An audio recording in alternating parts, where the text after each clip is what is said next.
Hello, everyone, and welcome to another episode of Joy and Gratitude.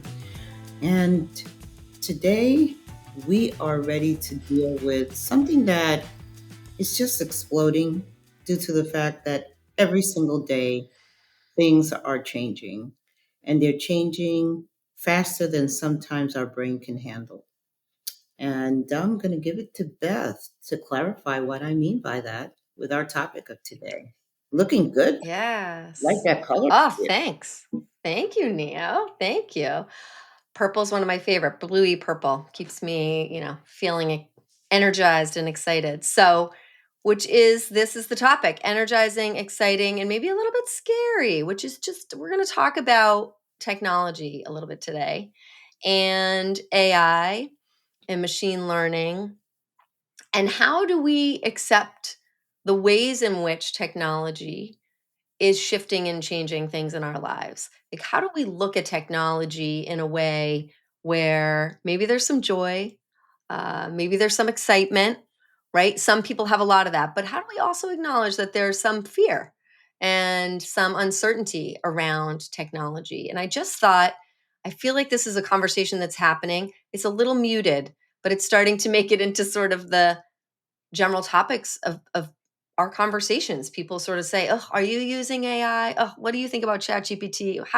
How is this impacting what's going on?" And obviously, in the business world, it's very much a conversation. Businesses cannot avoid the conversation around what AI is going to do to their business and how can they leverage it. Because if they can't, they will be left behind. So let's talk about that because it not only impacts businesses, but it's really starting to impact all of us personally. Like, what does it mean for us? What does it mean for children? What does it mean for our communities now that this is almost kind of the internet of our time? If we think back to before the internet and we didn't even know that would happen, I think it's that much of a level of a shift for everybody to realize this is coming, it's here, it's infiltrating, and what are we going to do? So that's what we're going to talk about.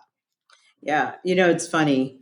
6 months ago, you would have seen several articles stating that AI was your differentiator, was basically you were ahead of the pack if you engaged in it. 6 months. Today, the narrative is if it's not in your book of business, you are behind. In 6 months, this technology is moving so swiftly through everything we do that it is truly impactful. But the biggest problem that we have is people still don't understand it. Hmm. And there's still a great issue of understanding the difference between automation, which is a task oriented, repetitive model, meaning that you're repeating the same task over and over again. You're learning how to do it better, but basically, it is I take this and I move it over here. And after that changes the reaction to move it to the next spot. So basically, it's following an algorithm of cues. That's automation. And automation has been in our world for close to 80 years. I mean, we've had it forever. Now we have smart automation, just like we have smartphones. But that is not what we're talking about with AI. You see, AI is actually taking data, analyzing data, and giving us a perspective or insights of that data. And then from those insights, it can use automation to deliver a product. So AI needs the human in the loop, no matter what. And the reason it needs the human in the loop, because it cannot basically eliminate the knowledge that the human has to analyze that data from the insights. It Mm. also doesn't understand the human reaction or the human emotions of how data is transferred.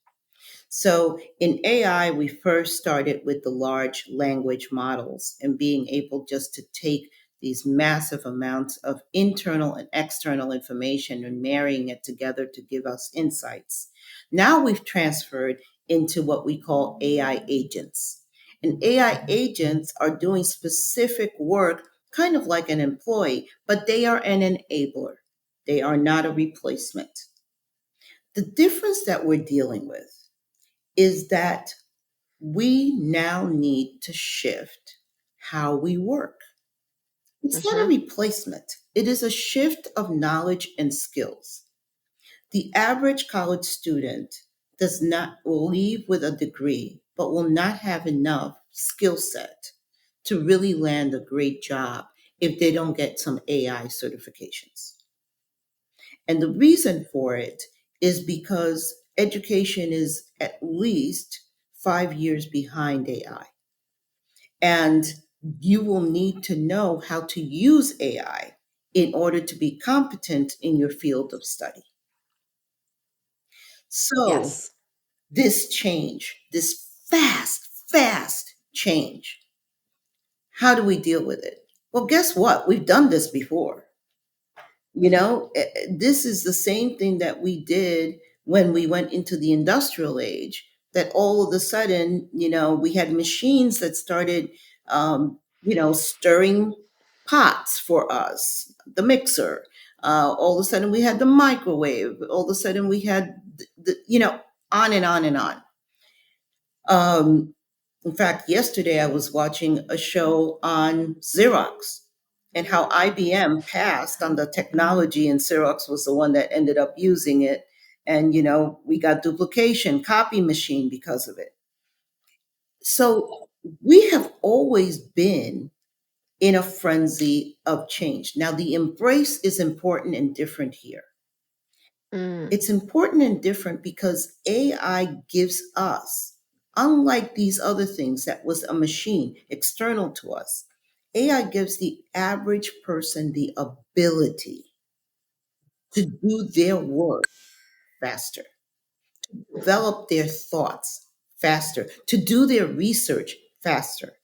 So it doesn't replace you, it just gives you the tools that you need in order to be better at a faster rate. And we need to help our employees be able to use this technology. And that means you got to skill up your staff. Education is everything, and it's continuous education. We can't go back to the day that I showed you how to staple the paper and move it from this side of the table to the other side of the table, and that's it. And you're going to do that for 40 years and you're set for life. No, this is continuous progress, continuous learning. And you know what I'm finding is that the problem with learning AI is not the employees, they are adopting it faster than you can ever imagine. Mm. They're laughing because they're using it without their bosses even knowing it. The problem is in the C-suite. The C-suite is spending hours and time just looking for reasons why not to adopt. And I've talked a lot. I'll give it to you. Oh, I first of all, thank you, because I can tell you're in this space at a deeper level than I am, and so even just this conversation has been really helpful, and I'm sure for some of the people on our call that are more sort of laggards, I think about the innovation curve and crossing the chasm and how innovation takes time, right? There are like people that are the innovators, then there's the early adopters, then there's mainstream, and then there's laggers, and then the very late, like majority, very end adopters, right? The laggards at the very end. That curve, we are still definitely sort of in the beginning of that curve. And I think for those of us that maybe it's taking a little bit longer, I think what you said becomes so important. So even this podcast, being a little bit more educated, some of the language you've used, some of the terminology, and what really stuck out for me is this idea about enabling. So instead of the fear of like, I don't even want to deal with that, it's going to take over, it's machines. And, I just want to talk to people. I mean, there's a million fears out there that get people to not sort of engage in it. It's also time consuming because so for some people, right, literally having to learn about AI and figure out how to use it, they have to commit to understanding what the upside is. And that's where I think takes time. So the more we all start talking about it and the more we share examples of how AI makes us more efficient and where we've used it, that it's been really helpful, I think the more people will start to do that. So, this idea of enabling, I love it. I'm like, oh, that's the way to talk about it. It's not replacing, it's just something that helps you do things quicker, faster, etc. So, where are the places where doing something quicker, faster, research was a great example. But even so, I thought what we could talk a little bit about is that's where I'm at. I love to think of it as an enabler. I definitely was a little resistant, but my husband uses it in his business, has to daily. He's using it to help create presentations. He's using it to, analyze data, just as you talked about. He's using it to pull out the insights. And then he, from those insights, creates the human piece, right? So he uses it all the time. So because of that, I mean, he's constantly going to it for stuff that I'm like, what? He's like, well, let's ask, and he's named his. So his chat GPT has a name, and he goes to it and asks all these questions, and it sounds like a human, which really freaked me out to begin with. Like, I was like, this person is literally sounds like, another human involved in the conversation.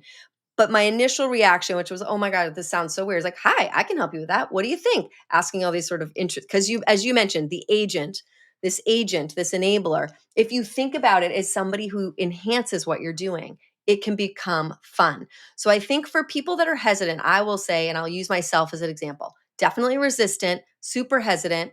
And now I just look at it and say, how can I make this fun?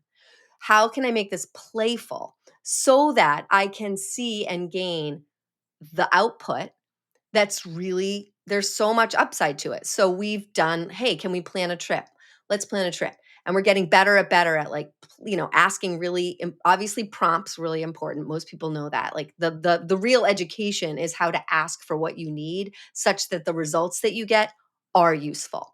So play with it, experiment with it. Do something simple, like low risk. You need to have help finding a restaurant.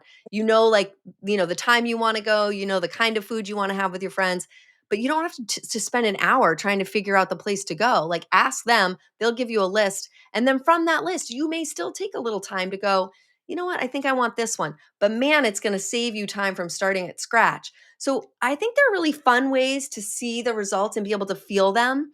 And I guess I would just say to people, even though you may have that resistance, find low risk ways to start to engage with AI where you see the results, because then it becomes more and more and more playful and more fun and becomes something you want to engage with. So now I literally, for the first time, said, oh, wait, I need to do some research for something I was doing on the work side. And because I've been playing with trip planning, reservations, we've been trying to break Doc. We call him Doc. Michael calls him Doc for some reason, which makes me giggle. But he's like, listen, like, let's ask. And now sometimes we try to break it. We'll try to ask questions thinking they won't, like, what would that answer be? And it's become really fun. So we have like some playful times with it. But because I'm playing, because I'm engaged, because I see kind of how it works, I now said, wait a minute, am I seriously going to go online and research all this stuff? I'm doing some extra stuff around gratitude, and I'm bringing it to a place. I need to understand the place that I'm bringing it, the people that might be there, all the things that take a lot of time. And instead, I'm going to use AI. I'm going to use chat, and I'm going to find out what that is. Will I still go to online? Absolutely. Am I still going to look up people probably on LinkedIn and other technologies that will kind of be all brought together to this beautiful sweet spot? I will. But I'm so excited that I finally, after some play, some experimentation, just have joined in, and now it becomes a little bit more easy to have that be a go-to. I would never have done that. Like you said, months ago, I would have just been like, I'm just going to go to my go-to. So how can we be open to the positive aspects of AI? Because it's here, it's not going anywhere. So get excited about it, because that's the way in which it will really serve you. I think that you need to embrace it as your assistant, and Yes. and see it as, and this is a hard thing to do, and I'll tell you why. Because the older we get, the more we lose curiosity, and the more we have trouble asking for things. So the difference between AI and what we have been living in, we've been living in a search engine environment. And even though a search engine, you're asking for information, we have never had to really engage with the search engine. Your husband has named his agent. I named my agent too. And I know my agent knows me because of the interaction that we have. So she knows Mhm. how I like to write. She knows how I like my information formatted and handed to me. We've been working together for quite a long time. But one thing that I learned, the more curious that you are in the way that you write things, ask more questions, go deeper, create a higher demand, the better the output is going to be. And most people have gotten used to search engine talk, which is phrases, short phrases. Where AI, you actually need to write the paragraph. You Mhm. actually need to Mhm. say, I want to go to a French restaurant, but I want them to also have some vegan choices. I want it to be 5.6 miles from my home, and I'd like it to stay open up least to 11 p.m. I want to know, do are they listed on Open Table, or do I need to go to their websites to make the reservation? Now you're asking all the questions that you would have done as simple one phrase searches Yes. all in one time, and AI will be able to answer those questions without you doing multiple searches. Yeah. So the age of search is gone. We're in the age of ask. And Mm. the more that you create that relationship with your agent, the better your results will be. Now, why are we having trouble with executives and AI? There's fear. There is I was fear. just gonna say, let's talk fear. Yeah. Let's talk There's about it. fear of It's real. change. It's real. It's fear of change. And we also in technology have been bombarded with ideas. A lot of people have created new products and they're great ideas, but ideas are only good when they're solving something. And developers of AI solutions, make sure so your solution is actually a solution to a real problem that Mhm. your client may have. If your solution is based on a problem that you've created, nobody cares. And that is why you're being rejected. You must solve for something. And in AI, the thing is, solve for something that's real, have a Mhm. return on investment that is clear, that is trackable, that you can follow. And last but not least, be willing to take risk on what you've developed. If you do those three things, then your AI solution is adopted and people like it. Otherwise, you are noise. And that's what's happening. There's so much noise out there that executives are getting scared about doing something with somebody because they're not solving what are their true problems. They can't track the return on investment and they're not willing to go at risk. Yeah. So that's how it's making it difficult, to survive things. No, it's true. And if you think of the not necessarily executives, just like humans, I think one of the things that could be really helpful, certainly for me, I'm finding it personally helpful, is naming that fear, right? Some people say, I don't know, I feel like it's listening to me all the time and I don't really love that. And that like what if I'm feeding it info, it's like, okay, well, let's talk about that. And how do we what is the positive parts that would compensate for the fact that, yeah, that's true, because you just mentioned it, they do kind of get to know you. And that's vulnerable initially, where they'll literally say, well, I know you like this. You go, oh, huh, do I is that okay? But if you can cross that barrier to go, it's because they know me. And so I love that naming the fear and talking about the fears is great, because then you find people who have had them and then said, "Yeah, but you know what? I did this thing and I got these results and now I saved so much time and now I've got XYZ and they were right. And so I think being open maybe is this other piece. Like now that we know this is going to have huge impacts and it's not going anywhere. And we are talking about a shift, a technological advancement that is on the scale of like the internet of, back in the early 2000s when the whole world was like, okay, I guess we have to change our businesses. I guess literally there are businesses that exist online, Yeah. which never existed. Right. So, right, that was like a massive shift. We're there, that is happening. So, because it's happening, can we be open? Like, we can still be a little bit scared, we can still be intimidated, but can we be open to saying that out loud and allowing people to share their stories? Because I do think the more you start to listen, the more you start to ask another company, like, how have you done it, or who has helped you, and how did you compensate for X, Y, and Z, or were you not worried about the expense, and how were you able to fund it? Like all of those questions that are very real. Mm-hmm. Let's just keep talking about them, because Absolutely. the more we talk about them, the more people can really understand what has been working. And of course, there's stuff that's not working.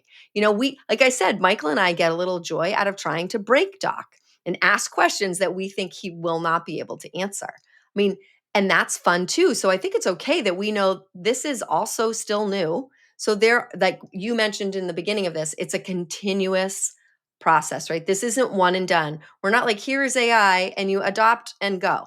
Nope. Here's AI and it is still evolving and shifting and changing, which brings me right back to openness. I think we need to be like, this thing is happening. So, how do we embrace it? How do we stay open to it? And how do we leverage it so that we receive the goodness Mhm. and not just the sort of, oh God, the machines are taking over the world approach?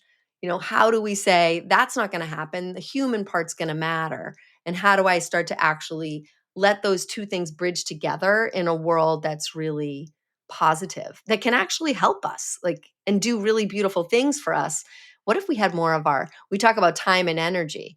I mean, I think it's around energy, but if you could make something so efficient that the time spent was minimal, you're going to gain energy from that. So I think there are ways for us to own how we think about it, such that it can then actually energize us, get us excited, bring us joy, and let us cross over from away from the fear and into the kind of optimism and possibility mindset. I totally agree. And the fact of the matter is, a great deal of industries, especially if you look at the customer service industry, they have really leaned into AI to support us.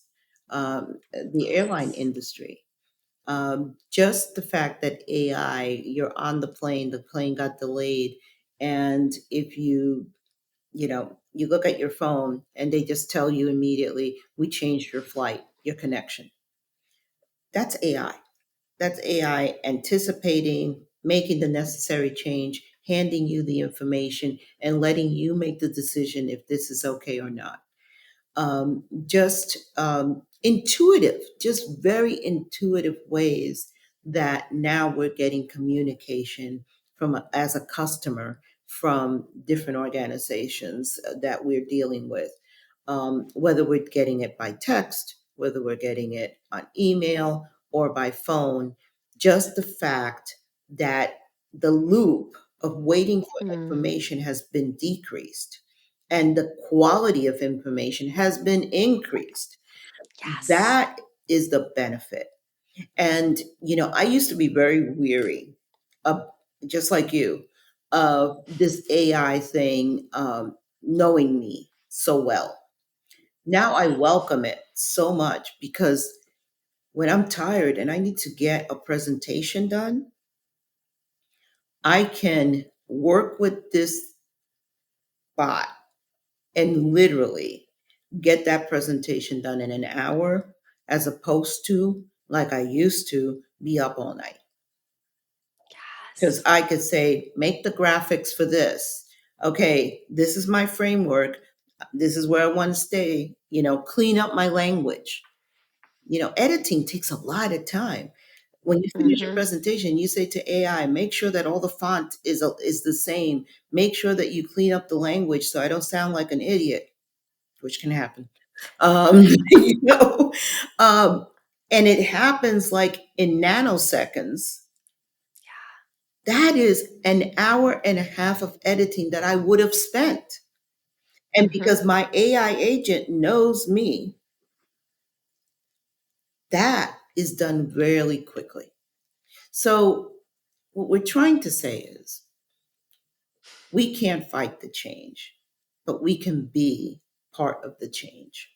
And at the same time, we can embrace the power within the change because Mm-hmm. it is to help us, it is our enabler, it is not our detriment. And please don't stand behind, get educated. There's so many small mini classes that you could do on LinkedIn for free, so you can understand AI. YouTube, a million different courses that are free so you can understand AI. Don't, if you don't do videos and you don't care about what to do with AI and videos, guess what? You don't have to look at that one.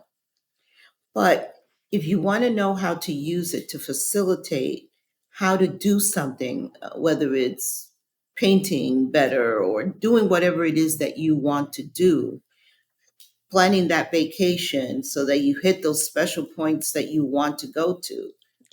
Yes. Whatever it is, start small, but please start. Please start because guess what? Your kids in school, they're learning it. Yeah, I agree. Just get started. So, Neil, I'm super curious. What joy notes song will you choose for this topic? I am choosing Changes by David Bowie. Mm. And he's special to me because I met him by mistake and he was so kind. He's such a kind individual. When I met him, I was 15 years old, and he was, I think I was 15 years old. No, I might have been younger, actually. I think I was younger, maybe 12 or 13.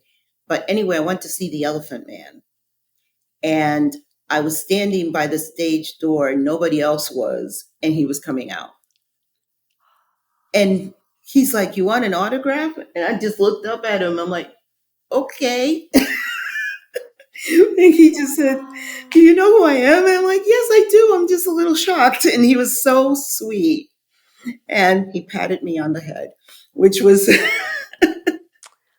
but most Wow. importantly, Changes is a great song. It's a song about moving forward and not being scared of the changes that are going to happen. What do we have in Gratitude Rocks? Yeah, let's see.